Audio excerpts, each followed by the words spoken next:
Today we're going to attempt to beat Fallout 4 without weapons or armour. So, the rules for this challenge are simple enough. So, the first rule is no use of weapons or armour, obviously. But to make things absolutely crystal clear, I decided no clothing whatsoever.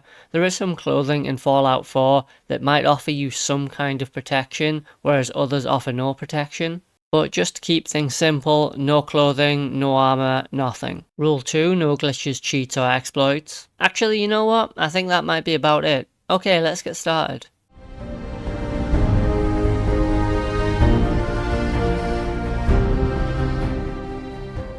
So my day started just like any other. I woke up and had a shave.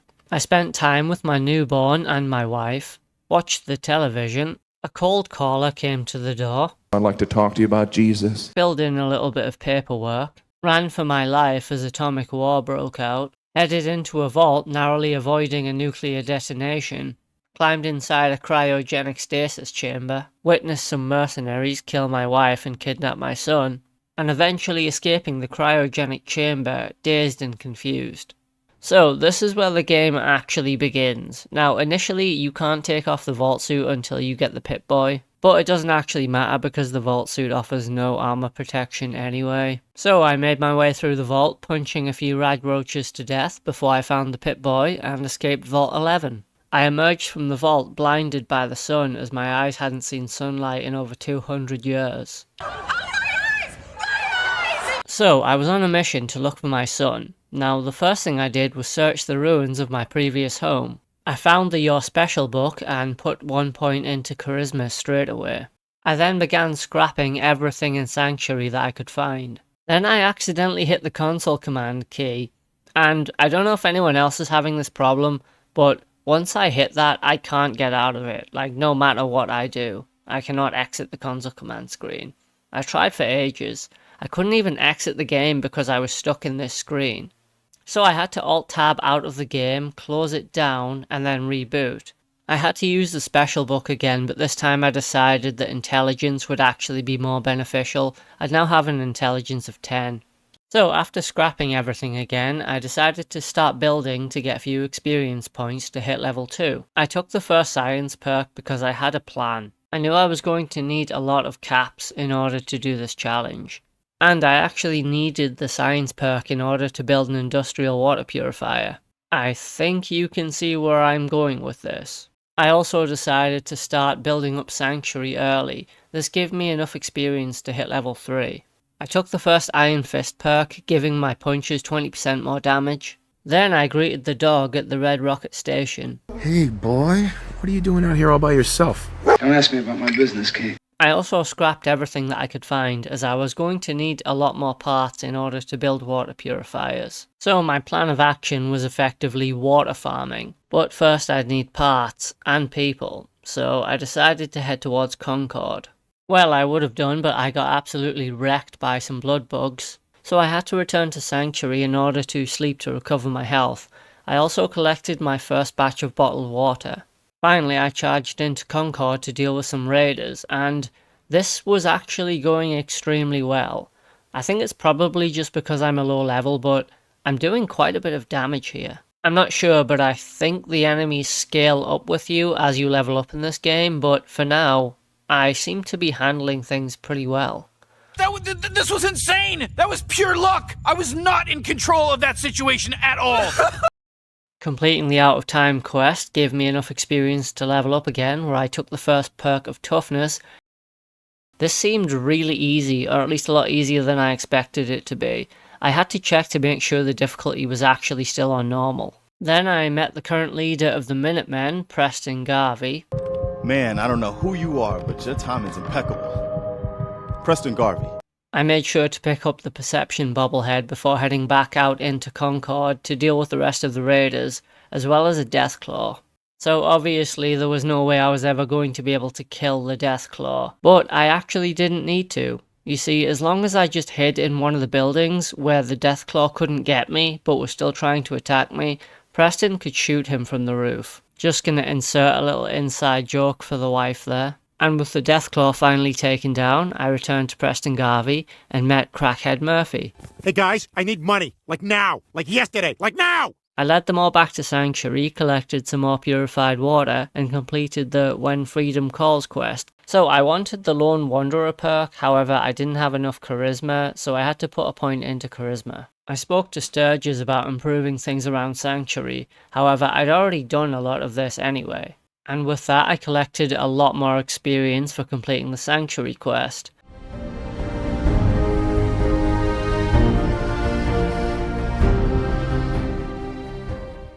Now that I was reasonably established, I wanted to start getting settlements on my side early. What do you want? We don't need any more trouble around here. Nah, Skeeter, I don't want no trouble. Reaching 10 Pines Bluff gave me enough experience to level up again, where I finally took the Lone Wanderer perk. I bumped into Trash Can Carla, where I could finally sell some of the bottled water that I'd acquired, and buy some junk in order to make more purifiers. I fought some bad guys with actual names, and then started mass producing industrial purifiers in the rivers outside of Sanctuary. I then sold more water, bought more junk, built more purifiers, collected more water, and it was a rinse and repeat process. With caps no longer an issue, I headed towards the Koverga assembly plant to deal with some of the raiders. Now initially I didn't really have too bad of a time in here. Sure, I was taking a lot more damage now, but I had a lot of purified water to recover my health if I needed it. Generally speaking though, I was doing okay. Killing enough raiders allowed me to level up again, where I put another point into charisma. And while I was taking significant damage, I purchased quite a few stim packs with the caps that I collected, as well as all the purified water, so health wasn't really too much of a problem. Well, at least until I met the raider leader anyway. That was a whole new story. So, my first few attempts on the raider leader Jared, I got absolutely beat down over and over again. After several attempts, I finally managed to fluke my way into killing him, returned to 10 Pines Bluff and got them to join the Minutemen. By now I was getting 121 purified water each cycle, which was really good. I returned to Preston to complete the first step quest, and then built a few turrets around Sanctuary, giving me enough experience to level up again. I took the cap collector perk as I had intended on building shops. I then went to Oberlin Station in order to try and get them to join us as well. I was given a quest to deal with some raiders at Backstreet Apparel. Now, the raiders outside were pretty simple, and a few of them inside went down fairly easily. However, this is where things were really starting to get difficult. I actually died a few times in here. Because I was now a higher level, I'd be dealing with a higher level of raider, so I'd be dealing with raider scum instead of just generic raider, which explains why I died a few times. For whatever reason, the leader of this raider gang, Clutch, actually died pretty easily, like easier than some of his subordinates. Now that I had yet another settlement on side, I headed to the Starlight Drive-In, cleared out some more rats, set up a radio beacon to attract more settlers, and created a settlement. Taking the drive-in gave me enough experience to level up again, where I took the second perk from Iron Fist. My punches would now do 40% more damage. This is where I actually hit a wall. You see, I headed to the Green Top Nursery to try and get them to join the Minutemen, and they wanted me to clear out some ghouls nearby. However, I was not strong enough now to deal with these ghouls. I couldn't do it, I just kept getting killed. It didn't seem to matter how much water or stim packs I was using. The radiation I was taking from the ghouls was significantly affecting my health. So sadly I had to put this quest on hold for the time being.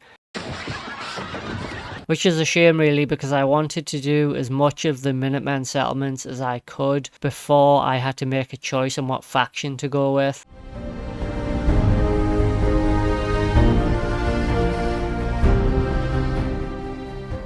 Because I was currently unable to continue with the Minutemen questline, my next job was to head to Diamond City in order to try and look for a detective who would help me find my son. Diamond City has a wide variety of supplies, both junk and medical, that I could now purchase and trade it for bottled water.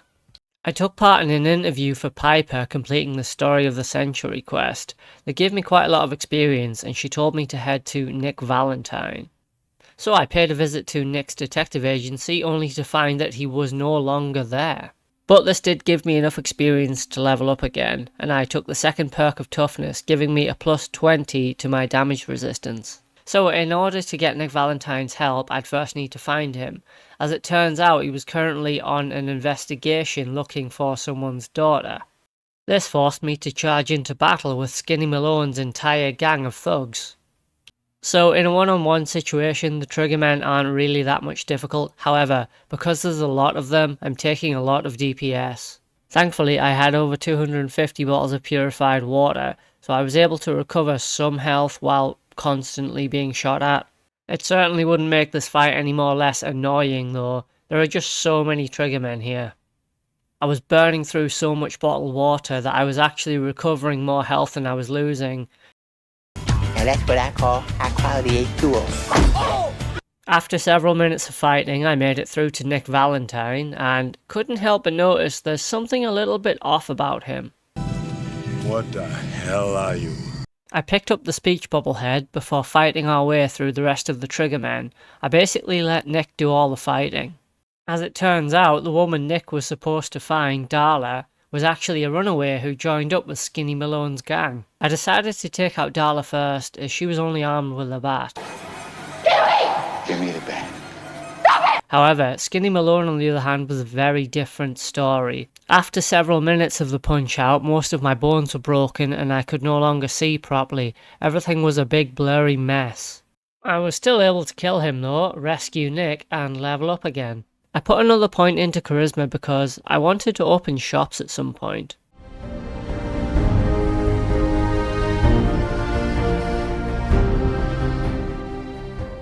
I returned to Diamond City to get Nick Valentine to help me find my son. Where is it? I gave him a good description of the man that I'd seen when I was in the cryo chamber.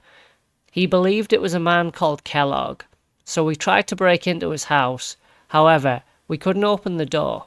So I hacked the mayor's computer to open a safe to get a key to Kellogg's house. Once inside, I was able to find one of Kellogg's cigars that I could use dog meat to track his scent with. So I followed dog meat for a while until we got attacked by a stunted Yaoguai. Now Yaoguai are normally one of the hardest things to fight in Fallout. And I think because I was a low level, this was only a stunted one, so it wasn't as strong. However, this was an endurance fight. I was getting absolutely destroyed, taking stim pack after stim pack and drinking as much water as I could to try and keep myself alive. After many minutes of fighting, I'd finally taken down the Yaoguai and located where Kellogg was hiding. However, I didn't feel ready to actually fight Kellogg. So I began a huge settlement building process, using bottled water to sell for caps, buying junk, and building things. I leveled up and put another point into charisma. I was making so much money from bottled water now that I could just keep building. This allowed me to level up yet again. I took the local leader perk as I had intended on building shops. As I was building up my settlements, I was also buying as many stim packs as I could. But building up my settlements was actually important for the Minutemen questline. You see, the more people I had in my settlements, the more I could send to the castle later. Aside from anything else, building up your settlements is just a lot of fun in my opinion, and it also gave me enough experience to level up once again. I took the second perk of local leader because I was still intending on building shops. I then headed back to try and finish clearing out the ghouls, a quest I'd started earlier. I felt confident that I was able to do it now, however I was still taking excessive radiation damage. Then I came to the realization that, oh yeah, Radaway and Radex exists in this game. Yeah, so anyway, mistakes were made. However, after going to buy a lot of Radaway and Radex, I was able to take down the rest of the ghouls, and because I had enough stim packs and purified water, I was even able to finish off the glowing one as well. Man, I wish I'd thought of that sooner. Completing the quest for Green Top Nursery allowed me to level up yet again. I put another point into my strength training as I didn't really have anything else that I needed right now, so strength just felt like a safe bet.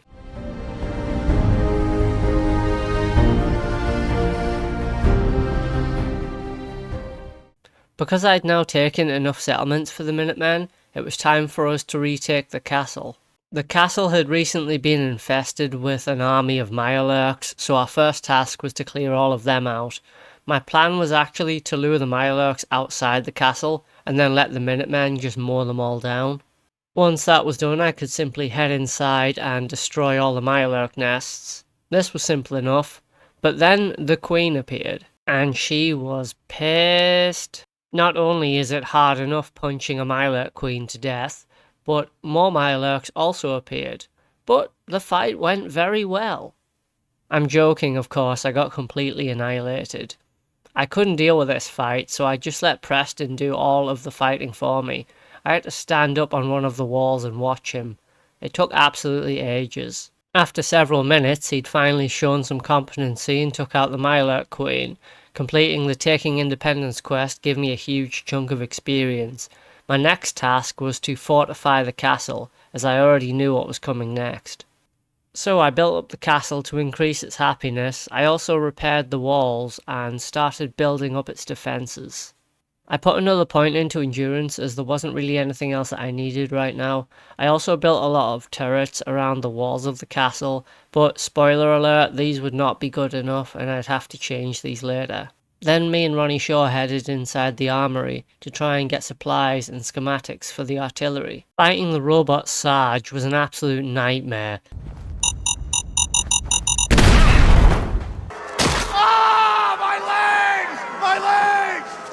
With chems like Med-X to increase my damage resistance, as well as things like Buff Out to increase my overall damage, and the help of a lot of stim packs and purified water to recover my health, eventually I was able to finally take out Sarge. The fighting was long and brutal, like seriously this took an extremely long time. And it also took a lot of stim packs that I really didn't want to use. But with Sarge defeated and the castle clear, I'd completed the Old Guns quest. I felt it was now time to deal with Kellogg.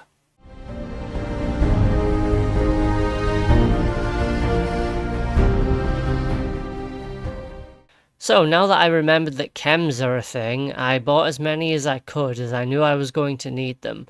I headed inside of Fort Hagen. Initially all I had to deal with was a few synths. It turns out you can punch robots to death. Imagine what that must feel like. I ran out of chems, so I did have to go back and buy some more.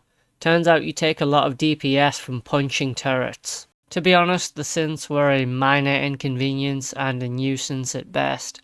I had enough purified water that my health recovery far outstripped the damage they were doing to me. Kellogg, as expected, was extremely difficult. It turns out that Kellogg isn't actually just a human. He's more machine now than man, twisted and evil. So after juicing up on a lot of chems, the fight finally began. Now this was a long and difficult fight, and it was basically just a case of me and him hitting each other repeatedly. I started by taking out the rest of his synth guards so that it would just be me and him, as I didn't want to be taking excessive damage while I was fighting Kellogg. Now one of the annoying things about Kellogg is that he can turn invisible or teleport, or turn invisible and teleport. Either way, he kept disappearing, and it was really annoying. It did, however, give me a chance to use some stim packs and catch my breath for a minute, but for the most part it was just me and him wailing on each other over and over again. Yes, it did take a bit of time, but he did die. It was pretty straightforward, to be honest. I then harvested an implant from his brain that I knew I was going to need later, and escaped Fort Hagen.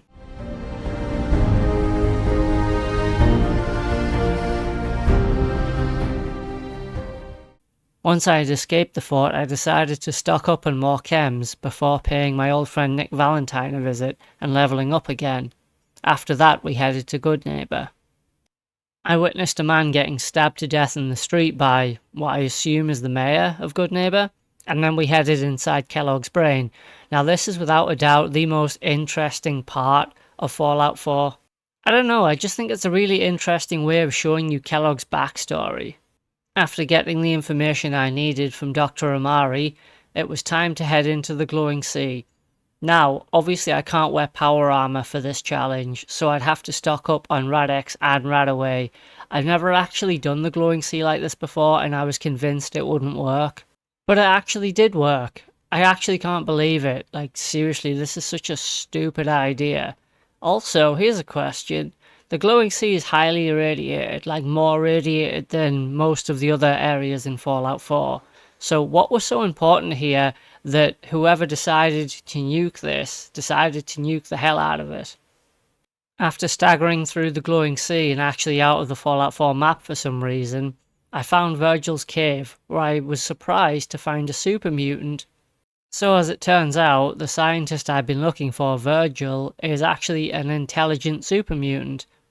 And after he gave me some information about how to get into the Institute, I promised him that I would return with a serum that would cure his, well, condition. Once I'd returned to the Commonwealth, I was just about ready to level up, so I built a few structures to get enough experience.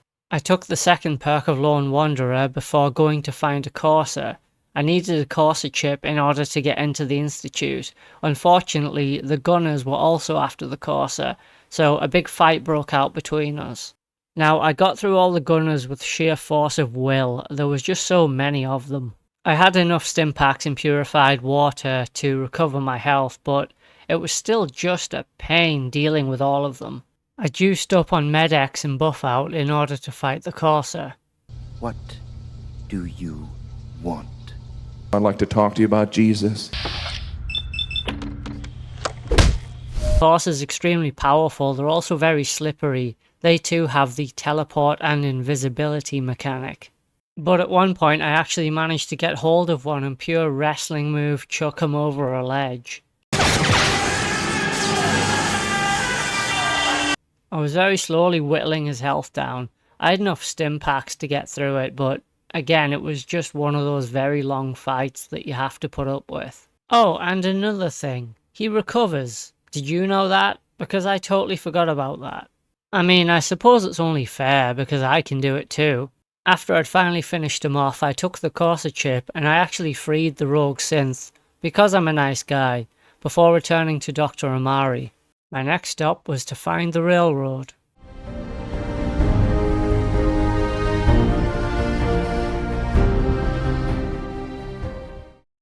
So, following the Freedom Trail, if you've already done it once, is no hard task, and I found the railroad very quickly. So naturally, with the railroad being a secretive underground organisation that works for the rescuing of rogue synths, they were at first a little bit skeptical of my intentions. Who the hell are you? Of course, after they found out that I'd taken down a courser, I'd somehow gained their full trust. I returned to Virgil to get the schematics for the teleporter into the Institute. So after building the shoddiest, ricketiest 2-bit teleporter I've ever seen, it was time to teleport into the Institute. Okay, hold real still. I don't want any corruption of the molecular beam. But thankfully, I'd arrived safely inside the Institute, and it was time to go looking for my son. It's really you? After all this time? Whoa, hold up a second. My son's an old man. How the hell does that work? Yes. It's true. In the vault, you had no concept of the passage of time. Ah, yes, the whole frozen in time thing. Now I remember.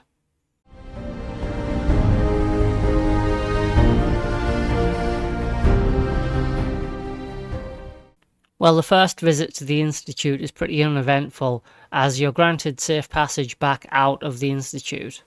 But with that behind me, my next task was to defend the castle.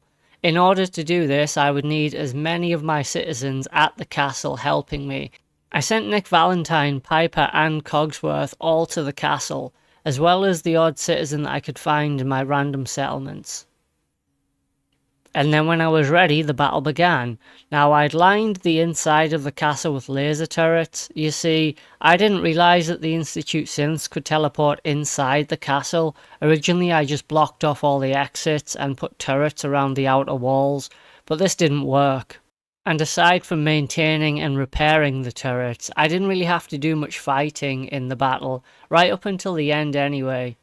I had enough settlers and companions doing all of the fighting for me, but right at the end there was a few courses outside the walls that I'd have to go out and actually finish off myself. All in all, pretty successful battle.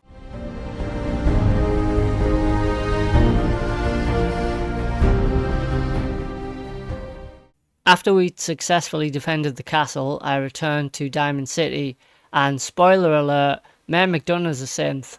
I'll tell you what's going to happen next. I'm walking out of this city, unharmed, with my dignity intact. He absolutely did not walk out of there unharmed, with his dignity intact. I smashed his face in. I purchased more chems as I was definitely going to need them inside the Institute, and then scurried up through one of their sewers like a rat. I had a few synths and ghouls to deal with, but nothing was much of a challenge anymore. The biggest challenge at the moment is putting up with my annoying voice for 25 minutes and 40 seconds, am I right? Once I'd made it inside the Institute, I was able to teleport the rest of the Minutemen inside, and we fought our way through until I met Father again. Are you sick? Oh, don't pretend to care now. You had your chance to help me.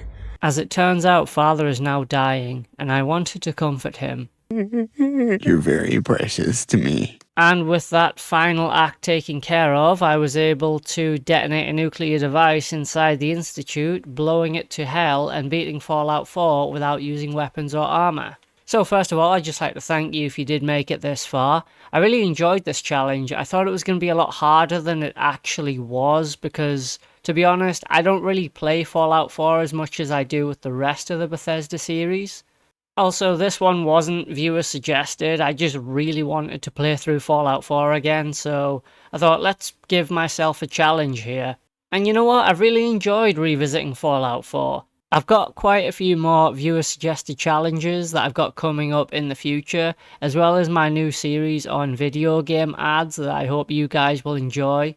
But if you do have any challenge suggestions, please do let me know in the comments below. Please like, subscribe and all that good stuff. Leave any comments if you do have any, and I will see you guys next time. Take care.